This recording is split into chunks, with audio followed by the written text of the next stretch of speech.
Greetings, Legionnaires! Today I bring you news from my encounter with The Defenders, a show that finally unites the 4 Marvel Netflix series. Does this build-up truly reward those who have loyally watched the 5 previous separate seasons, or does it fall flat? Well, I'll tell you all that and more in my report, which will include a brief spoiler-free plot synopsis, the good and the bad. All 4 of the main heroes are dealing with the aftermath of their respective storylines. Matthew Murdock is doing his best to keep from donning his suit to become the devil of Hell's Kitchen once more. Jessica Jones is trying to maintain a steady balance of sleuthing and inebriation, Luke Cage is released from prison, and Danny Rand is hunting down the Hand across the globe.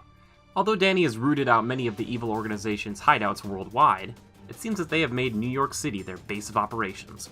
These nefarious activities inevitably permeate each of our heroes' lives until they reluctantly choose to fight alongside one another to protect their home from utter annihilation. Let's begin as always with the admirable qualities of our opponent.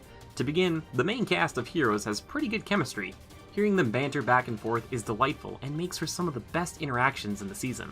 This leads to somewhat decent teamwork between the 4, which really helps take a step toward them coalescing as a team. Watching them take on a dozen or so foes at a time is pretty entertaining and can be downright comical at times. Seeing them occasionally spar off against one another makes for some of the show's best fight scenes. Also, in the first few episodes when each character was separate from one another, there would be an interesting color shift from scene to scene denoting each hero. For example, if Matt Murdock, aka Daredevil, was chatting with someone, he would usually be drenched in red neon from the surrounding setting. This would switch to a softer, more melancholy blue when Jessica Jones took center stage. It was a stylistic detail that I really appreciated. Finally, the duration of the entire show was significantly less than the solo outings of our protagonists. This meant less filler and more of what we actually want to see. Or, so it should have been. Sadly, The Defenders is hampered by some pretty unfortunate shortcomings, the biggest being the overall lackluster feel to the series. This should be an event. For those who watched each other's series, which usually run about 13 episodes, knowing that The Defenders was only going to be 8 episodes in length hopefully meant that there would be less padding. However, the show really never focused on the main cast and their interchanges as much as it should have, instead focusing on secondary characters and their reactions to the various events taking place. The first few episodes seemed to drag on and on, with the action and plot only beginning to ramp up around the halfway mark. On top of that, Alexandra, the main villain played by Sigourney Weaver, felt squandered and underutilized.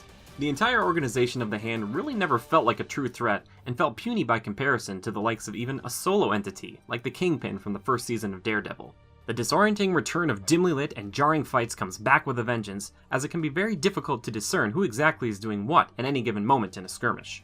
This might be one of the most depressing factors, as getting to showcase off the various skills and powers of the team is the main draw of the series. Lastly, there is some truly horrendous dialogue. I realize this seems a bit nitpicky, but it's both predictable and laughable. Again, this is mainly found in the first few episodes, but it really rips the gravitas out of any given situation. Overall, The Defenders isn't the event that many hoped it would be.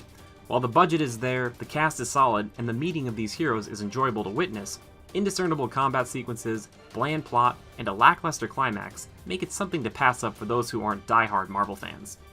Legionnaires, agree with my review? Let me know in the comments below and share your thoughts on the show. Liking and subscribing definitely helps, but if you really want to help spread the word, consider sharing this review with a friend. If you want to help bolster us even further, check out patreon.com/criticalreviews to see how you can assist us and get some stylish rewards in the process. Thanks for stopping by, and remember to adapt and overcome.